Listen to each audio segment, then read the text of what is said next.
नमस्कार दोस्तों, आप सभी का स्वागत है हमारे YouTube चैनल मान्या लाल किताब रेमेडीज में। आज मैं आपके साथ बात करने जा रहा हूं मीन राशि के बारे में और आज का मुख्य टॉपिक होगा दो ऐसे ग्रह सूर्य और शनि होंगे आमने सामने।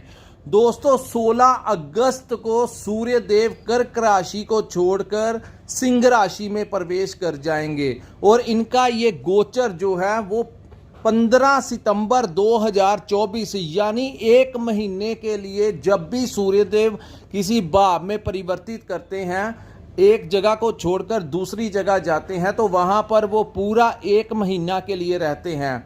लेकिन इस बार ये वीडियो जो है वो बहुत ही इम्पोर्टेंट आपके लिए होने वाली है, क्योंकि साढ़े सती का सबसे ज़्यादा प्रभाव अगर कोई राशि इस समय झेल रही है तो वो मीन राशि है।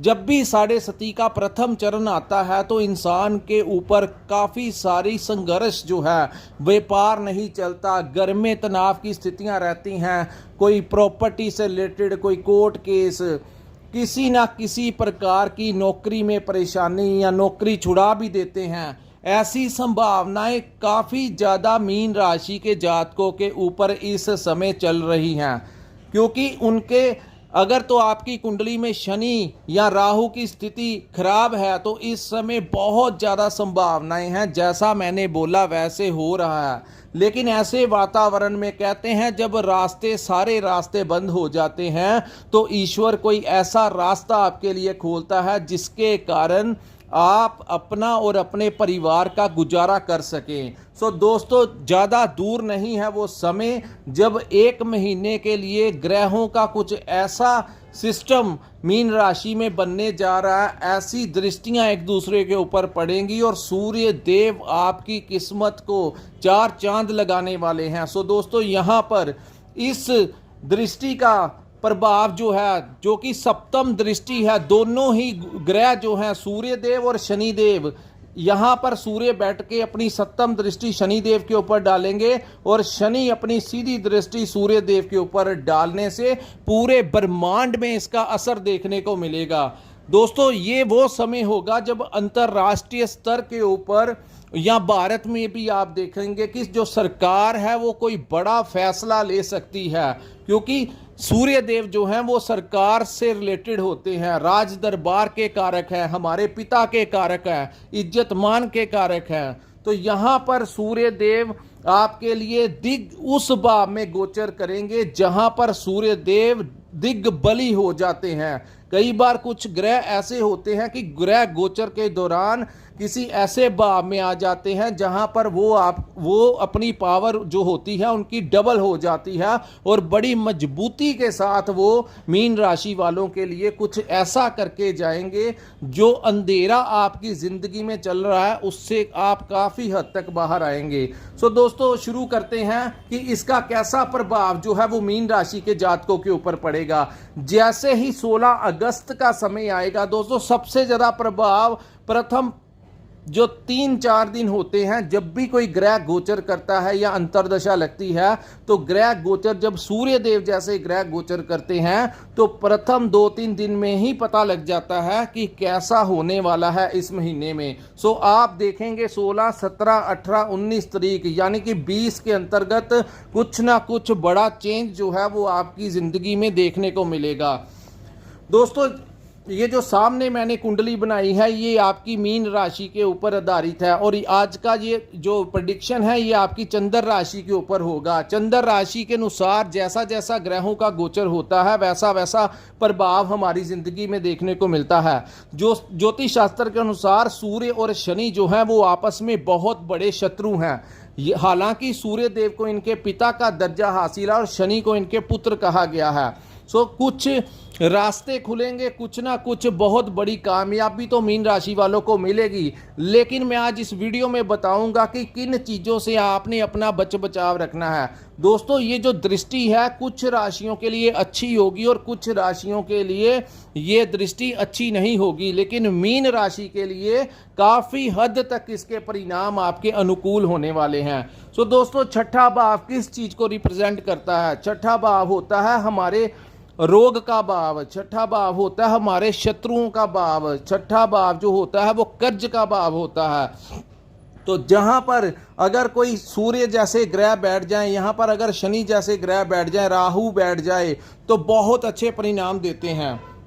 यहाँ पर इस समय ये जो दृष्टियां हैं एक दूसरे के ऊपर, यहाँ पर ये सबसे बड़ा शत्रुहंता योग बनाएंगी मीन राशि के लोगों के लिए। सो यहाँ पर दोस्तों अगर बात करें आपके व्यापार की, तो व्यापार जो आपका नहीं चल रहा था या स्लो चल रहा था, उसमें एक स्पीड जो है वो देखने को मिलेगी। आपके पास क्लाइंट्स आएंगे, कोई प्रोजेक्ट आपको मिल सकता है, खास करके कोई सरकारी टेंडर अगर आप लेते हैं तो वहां पर आपको कोई बड़ा लाभ मिल सकता है। कोई पुरानी पेमेंट आपकी फंसी हुई है जिसने आपको बहुत परेशान किया है, तो ये इस गोचर के दौरान आपको वो पेमेंट मिलने की संभावनाएं जो हैं वो दिख रही हैं। अब हम बात करते हैं सूर्य, जो कि हमारी रेपुटेशन के कारक हैं, इज्जत मान के कारक हैं। सो समाज में आपको कोई इज्जत मान मिल सकती है। हो सकता है अगर आप किसी राजनीति में जुड़े हुए हैं तो वहां पर आपका कोई सम्मान हो सकता है। अगर आप स्टूडेंट हैं तो आपको इस समय किसी कंपटीशन में आपको विजय प्राप्त हो सकती है, जिससे आपके माँ बाप का जो मान सम्मान है वो समाज में बढ़ेगा।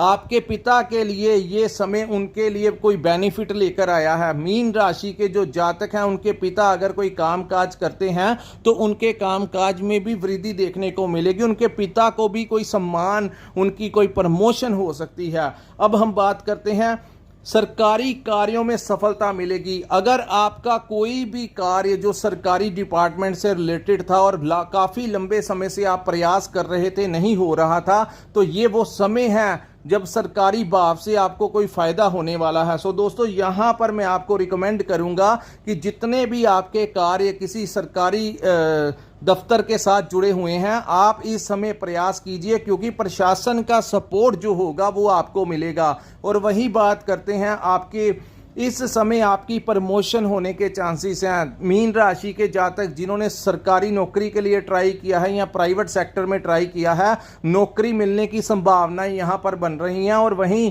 जो लोग लंबे समय से कोई ट्रांसफ़र या प्रमोशन लेना चाहते थे, इस समय आपका बहुत बड़ा टाइम है जो कि आपको प्रमोशन भी दिला सकता है, या अचानक से आपको कहीं आपकी बदली या ट्रांसफ़र भी हो सकती है। अब मैं बात करूंगा आपको दोस्तों, यहाँ पर व्यापार के लिए भी अच्छा होगा, जो लोग नौकरी करते हैं वहाँ पर भी अच्छा होगा। उसके पश्चात आपका एक होल्ड जो है वो आपके डिपार्टमेंट में बनेगा, यानी कि आपके कोलीग्स में, आपका जहां पर आप काम करते हैं, आपका जो स्टाफ है उसमें आपका एक अलग पहचान जो है इस समय आपकी बात सुनी जाएगी। जो आपकी बात पहले नहीं सुनते थे और आपको लगता था कि मेरे द्वारा दी गई कोई भी सलाह जो है वो कोई सुनने को तैयार नहीं, ऐसी परिस्थितियां जो हैं वो बनी हुई थी, क्योंकि 7.5 का प्रथम चरण था। लेकिन इस समय आपकी बात की सुनवाई होगी, आपके द्वारा दिया गया परामर्श जो है वो आपके उच्च अधिकारी सुन भी लेंगे और उसको फॉलो भी करेंगे। जो लोग विदेश जाना चाहते हैं, इस समय आप अपना वीज़ा अप्लाई कर सकते हैं, क्योंकि विदेश जाने की ज़्यादा संभावनाएं भी आपके ऊपर बन रही है। जो लोग इंटरेस्टेड हैं, किसी काम काज के लिए जाना चाहते हैं, वो उन लोगों को ट्राई करना चाहिए। और यात्राओं से रिलेटेड जो लोग काम करते हैं उनके लिए भी आगे से बेहतर थोड़ा सा आपको लाभ मिलेगा। जो लोग अपनी जन्मभूमि से दूर रहते हैं, यानी कि इसका मतलब ये नहीं होता कि जहां पर आपका जन्म हुआ उससे 50-100 किलोमीटर की दूरी नहीं दोस्तों। जन्मभूमि से दूर का मतलब होता है एक स्टेट से दूसरी स्टेट, यानी कि ईस्ट साइड पर अगर आप रहते हैं तो वेस्ट, नॉर्थ से रहते हैं तो टोटली साउथ। यहाँ पर वहाँ पर जाएं जहाँ पर लैंग्वेज चेंज हो जाए, इन्वायरमेंट चेंज हो जाए, उनका कल्चर जो है वो चेंज हो जाए, तो उसको कहते हैं जन्म स्थान से दूसरी जगह जाना। और उन लोगों के लिए और भी बेहतर रहेगा जो लोग विदेश में रहते हैं, यानी कि समुंदर ही पार कर चुके हैं। दोस्तों इस समय आपकी कुंडली में शत्रुहंता योग बनेगा। शत्रु, हर प्रकार के शत्रु, यानी कि जो लोग आपको मानसिक तनाव दे रहे थे, जिन लोग मानसिक, ये नहीं होता शत्रु, वो नहीं होता आज के समय में जो आपके पीछे तलवार लेकर भागे। शत्रु वो होता है जो इस समय आपके दिमाग को बहुत ज़्यादा परेशानी में डाला हुआ था, चाहे किसी से आपने कोई पैसा उधार लिया था या किसी प्रकार का कोई कोर्ट केस आपके ऊपर था, अगर आपको कोई इस समय समन वगैरह कोर्ट से आए हैं तो किसी ज्योतिष शास्त्र के अनुसार दोस्तों कोई बड़ी राहत जो है आपको सरकारी भाव से यानी कोर्ट कचहरी के मामले में आपको कोई बड़ी राहत मिलने की संभावनाएं हैं। और हो सकता है कि कोर्ट के बाहर ही अगर आप थोड़ा सा प्रयास करें अपना वो करने के लिए, टाई अप करने के लिए या केस को ख़त्म करने के लिए आप थोड़ा सा रिक्वेस्ट करें या बीच में किसी मीडिएटर को डालकर आप खुद जाएं तो आपका केस जो है वो कोर्ट के बाहर भी सॉर्ट आउट होने की इस समय संभावनाएं जो हैं वो बन रही हैं। दूसरी बात दोस्तों, जो लोग आपको व्यापार में परेशान कर रहे थे, परिवार में, चाहे व्यापार में चाहे नौकरी में, जो बॉस का प्रेशर था, डिपार्टमेंट का, हर तरफ से मीन राशि के कुछ जातकों को बहुत बड़ा प्रेशर झेलना पड़ रहा था। लेकिन इस समय वो तमाम शत्रु जो आपको कहीं ना कहीं मानसिक तनाव दे रहे थे, या तो वो आपसे दूर हो जाएंगे या तो उनका ट्रांसफर हो जाएगा, या अचानक से एक बड़ा बदलाव आप देखेंगे कि उनका जो बिहेवियर था आपके प्रति, जैसा वो पहले आपको इरिटेट करते थे, आपको परेशान करते थे, आपको धमकाते थे, तो इस समय क्योंकि जब सूर्य छठे भाव में आते हैं तो सामने चाहे कोई दन्ना सेठ ही क्यों ना आ जाए, बड़े से बड़ा कोई पैसे वाला इंसान आ जाए, बड़े से बड़ा कोई पॉलिटिशियन भी आ जाए, लेकिन अगर आपकी जन्म कुंडली में सूर्य छठे भाव में है तो आपका कोई बाल भी बींगा नहीं कर सकता। यानी कि इस समय आपके शत्रु जो हैं वो परास्त होते हुए नजर आएंगे और आपकी एक अच्छी छवि के साथ आप अपना सरवाइव कर पाएंगे। सो स्ट्रेस जो है वो आपका कम होता हुआ दिखाई दे रहा है। तीसरी बात दोस्तों, यहाँ पर कर्ज नाशक भी कहा जाता है। सो कर्ज नाशक का मतलब होता है अगर आपने किसी से पैसा लिया हुआ है और आप बहुत ज़्यादा परेशान थे तो आपका कर्जा नहीं उतर रहा था, तो इस समय या आपका कोई मित्र आपकी मदद कर सकता है या कोई ना कोई ऐसा रास्ता निकलेगा। आप प्रयास कीजिए, कोई ना कोई रास्ता निकलेगा आपका कर्ज उतारने के लिए। और जो लोग अपने व्यापार को बढ़ाने के लिए या आपको अपने घर खरीदने के लिए या किसी भी कारण लोन अप्लाई किया हुआ था, नहीं मिल रहा था, इस समय आपका लोन जो है वो अप्रूवल हो सकता है। खास करके जिन्होंने सरकारी बैंक से ट्राई किया हुआ था, क्योंकि सरकार का सीधा संबंध जो होता है वो सूर्य देव के साथ होता है। तो सूर्य जब दिग्बली हो जाते हैं तो दोस्तों आपके सारे काम जो सरकारी भाव से किसी ना किसी प्रकार से रिलेटेड होते हैं वो आपके संपूर्ण होते हैं। सो आपका अगर लोन अप्रूव हो जाएगा, अगर आपने किसी सरकारी बैंक से अप्लाई किया है तो काफ़ी ज़्यादा ही संभावनाएं बन रही हैं आपका लोन अप्रूव होने की और आपके बैंक में पैसा आने की बहुत ज़्यादा संभावनाएं इस समय बन रही हैं। अब मैं बात करूंगा दोस्तों रोगनाशक। यहाँ पर जब सूर्य देव आते हैं तो तमाम प्रकार के रोगों का नाश कर देते हैं। हालांकि शनि की एक दृष्टि जहाँ पर पड़ रही है, लेकिन सूर्य एक ऐसे ग्रह हैं जिनको ग्रहों का राजा कहा गया है। सो दोस्तों अगर आपको पता है ज्योतिष शास्त्र में अगर इनको राजा की उपाधि हासिल है तो राजा को दबाना जो होता है वो प्रजा के लिए कोई आसान नहीं होता। राजा जहां पर बैठ जाते हैं, सूर्य देव जहां पर बैठ जाते हैं, अपनी अग्नि तत्व के इतना तेज होता है इनका कि इनके सामने किसी की नहीं चलती। हालांकि जैसे राहु केतु शनि के बारे में कहा गया है, लेकिन जब सूर्य किसी भाव में बैठते हैं तो अगर उनके साथ कोई अन्य ग्रह भी बैठ जाए तो ज़्यादा जो अपनी चलानी होती है वो सूर्य देव अपनी चलाकर ही रहते हैं। तो यहाँ पर दोस्तों सूर्य देव आपकी सेहत का जो है, अगर कोई छोटी मोटी प्रॉब्लम आपके ऊपर चल रही थी किसी भी प्रकार की, तो यहाँ पर सूर्य देव जो हैं वो उस प्रॉब्लम को सॉर्ट आउट करते हुए नज़र आएंगे। अगर कोई छोटा मोटा ऑपरेट हो सकता है या मेडिसिन के ज़रिए आपकी सेहत में काफ़ी ज़्यादा सुधार देखा जाएगा। इसको आप नेगेटिवली ना लीजिए। अगर कोई माइनर सा ऑपरेट हुआ या आपकी मेडिसिन के साथ ही आपके रोगों को ठीक कर दिया तो ये एक पॉजिटिव पॉइंट होगा। कई बार तो पता ही तब लगता है जब इंसान लास्ट स्टेज में होता है। तो यहाँ पर सूर्य आपके अंदर अगर कोई छोटी मोटी बीमारी पनप रही है तो उसको बाहर लेकर उसका नाश कर देंगे। तो यहाँ पर ये बहुत अच्छा प्लस पॉइंट है। इस महीने कुछ ऊर्जा आएगी दोस्तों। ये ग्रह जो होते हैं जब गोचर करते हैं तो एक ऊर्जा होती है, सभी ग्रहों की अपनी अपनी एक एनर्जी होती है। तो जब सूर्य देव छठे भाव में आते हैं तो इंसान अपनी हेल्थ को लेकर हर प्रकार से कॉन्शियस हो जाता है। इस समय आपको महसूस होगा कि आपका मन करेगा एक्सरसाइज करने का, योगा करने का, मेडिटेशन करने का। आपका इस समय मन करेगा कि आप थोड़ा जिम वगैरह ज्वाइन कर लें। तो मीन राशि के जो जातक होंगे इस एनर्जी के कारण आप अपनी हेल्थ के प्रति थोड़ा अवेयर होते हुए नज़र आ रहे हैं। यहाँ पर मैं आपको एडवाइस भी करूँगा दोस्तों, ज्योतिष शास्त्र एक तरफ, लेकिन हमें 24 घंटे में से आधा या 1 घंटा जरूर निकालना चाहिए अपने शरीर के लिए। अगर हेल्थ इज़ वेल्थ, अगर आपकी सेहत अच्छी रहेगी तो आपके सामने जैसी मर्जी परिस्थितियां हो, कम से कम अगर आपकी सेहत अच्छी है तो आप हर प्रकार की स्थिति को हैंडल करने में सक्षम होंगे। लेकिन अगर आप अपने बॉडी के ऊपर, अपने शरीर के ऊपर बिल्कुल भी ध्यान नहीं देते, अपनी डाइट के ऊपर बिल्कुल भी ध्यान नहीं देते, तो कहीं ना कहीं दोस्तों इंसान ज़्यादा देर जल्दी रोगों की पकड़ में आ जाता है। खास करके मीन राशि के ऊपर 7.5 चल रही है तो बहुत ज़्यादा परेशानियों से घिरे हुए हैं कुछ लोग।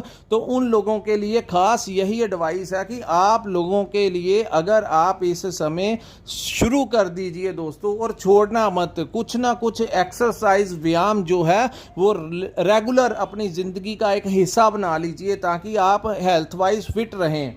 अब मैं बात करूंगा दोस्तों, जो लोग विदेश जाना चाहते हैं इस समय पर ट्राई कर सकते हैं। जो लोग इंपोर्ट एक्सपोर्ट का काम करते हैं उन लोगों के लिए भी ये समय काफ़ी हद तक उनके पक्ष में रहेगा, यानी कि इंपोर्ट एक्सपोर्ट का काम करने वालों को यहाँ पर लाभ मिलेगा। अब मैं आपको बताऊंगा कि किन चीज़ों के प्रति आपने थोड़ा सा सावधान रहना है। दोस्तों, सूर्य छठे भाव में जब आते हैं तो क्रोध आना भी स्वाभाविक होता है यहाँ पर, क्योंकि ज्योतिष शास्त्र में कहा गया है कि सूर्य और शनि पिता पुत्र हैं, यानी कि आपने इस समय किसी भी प्रकार की अपने पिता के साथ बहस नहीं करनी। कुछ भी हो जाए आपने बहस नहीं करनी। अगर कोई परिवार में बात होती है तो आप इसको उनको जवाब नहीं देना कि आपने अपने पिता के साथ किसी भी प्रकार का मिसबिहेवियर नहीं करना। वहाँ से आपको फिर नेगेटिविटी मिलनी शुरू हो जाएगी। और वहीं आप इस समय अपने संतान के साथ भी किसी बातों में उलझे मत। अगर कुछ प्रॉब्लम आती है तो बैठ के डिस्कस कीजिए। अगर आपने क्रोध में आकर अपनी संतान को भी बुरा भला कहा तो वहाँ पर भी आपके जो रिलेशंस होंगे वो तो खराब होंगे ही, परिवार में एक तनाव का माहौल हो जाएगा। सो मीन राशि वालों के लिए सबसे बेहतर यही रहेगा कि समय जो है आपकी फेवर में आ रहा है, आपको चाहिए कि आगे बढ़ते हुए अपने काम की तरफ फोकस कीजिए। जो लोग अपने काम की तरफ फोकस करेंगे वो आगे बढ़ जाएंगे। वो ये जो टाइम आने लगा है इसको अडॉप्ट करके किसी ना किसी प्रकार का फ़ायदा ले लेंगे। और जो लोग परिवार की छोटी छोटी बातों में इंटरफेयर करते रहेंगे वो बस फिर उसी प्रॉब्लम में ही रह जाएंगे। इसलिए कहते हैं कर्म प्रधान होता है। सो आपने इस समय, आपको कोई रास्ता दिख रहा है तो आपको उस तरफ जाना चाहिए, ना कि आपको फिर अंधकार की तरफ अपने पैर बढ़ाने चाहिए। सो ओवरऑल देखा जाए तो मीन राशि वालों के लिए काफ़ी ज़्यादा फेवरेबल समय रहेगा। आप लोगों को फिर से मैं एडवाइस देता हूं कि परिवार में नोक झोंक जो है, पिता और पुत्र से संबंधित किसी भी प्रकार का तनाव का माहौल अपने घर में उत्पन्न ना होने दीजिए। और एक बात दोस्तों, जब भी सूर्य और शनि एक दूसरे के ऊपर दृष्टि डालते हैं तो कहते हैं कि जो लोग रिसर्च क्षेत्र के साथ जुड़े होते हैं, जैसे डॉक्टर्स हो गए, इंजीनियर्स हो गए, या जो लोग किसी ऐसी नॉलेज के बारे में वो करते हैं जिसको आम इंसान नहीं करता, कुछ हटके जो लोग कोई नई से नई इन्वेंशन करते हैं, तो दोस्तों उन लोगों के लिए ये समय बहुत ज़्यादा फ़ायदा देगा। क्योंकि जब भी सूर्य और शनि आमने सामने दृष्टियां डालते हैं तो वहां पर सबसे बड़ा दिमाग इतना तेज कई बार हो जाता है कि इंसान कोई ऐसी इन्वेंशन कर देता है जिसके कारण उसके कोलीग्स और पूरा डिपार्टमेंट जो है वो हैरान हो जाता है। तो जो लोग रिसर्च के क्षेत्र में जुड़े हुए हैं उन लोगों को कोई ना कोई अपने दिमाग से कुछ ऐसा कीजिए ताकि आप अपना नाम जो है वो बना सकें। बहुत अच्छा टाइम है, इस टाइम का आप लोगों को भरपूर फायदा उठाना है।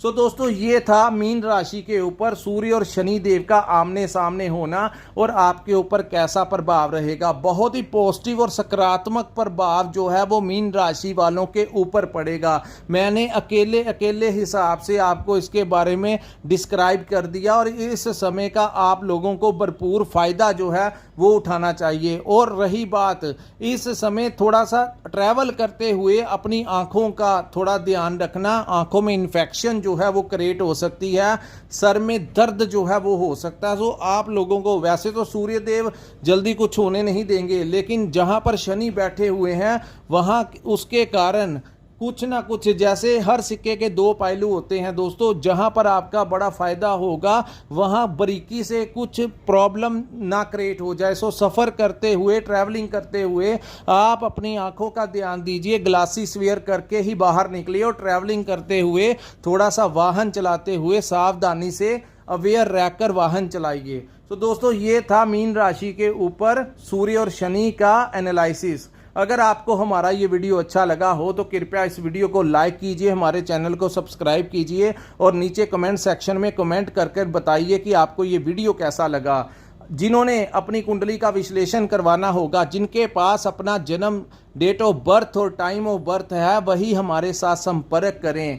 हम आपका उचित मार्गदर्शन करेंगे कि आपके लिए कौन से रास्ते अच्छे रहेंगे, क्योंकि जन्म कुंडली बनेगी दोस्तों, उसमें पता लग जाता है कि आपके ग्रह जब आपका जन्म हुआ था तो कहाँ पर बैठे थे, चंद्रमा कहाँ पर था, अन्य ग्रह कहाँ पर थे, इस समय किस ग्रह की दशा, महादशा, अंतरदशा चल रही है। इन सभी की गहरा अध्ययन करने के पश्चात ही हम आपके बारे में बताएंगे और जो रेमेडीज होंगी वो भी हम आपको बताएंगे और किन रास्ते आपके लिए अच्छे रहेंगे और किन से आपने बचाव करना है, ये सारा हम आपको बताएंगे। स्क्रीन के ऊपर जो नंबर शो हो रहा है वहां पर आप हमारे साथ संपर्क करके अपनी कुंडली का पूर्ण विश्लेषण करवा सकते हैं। इसी के साथ इस वीडियो को मैं विराम लगाता हूं। नमस्कार, जय माता दी।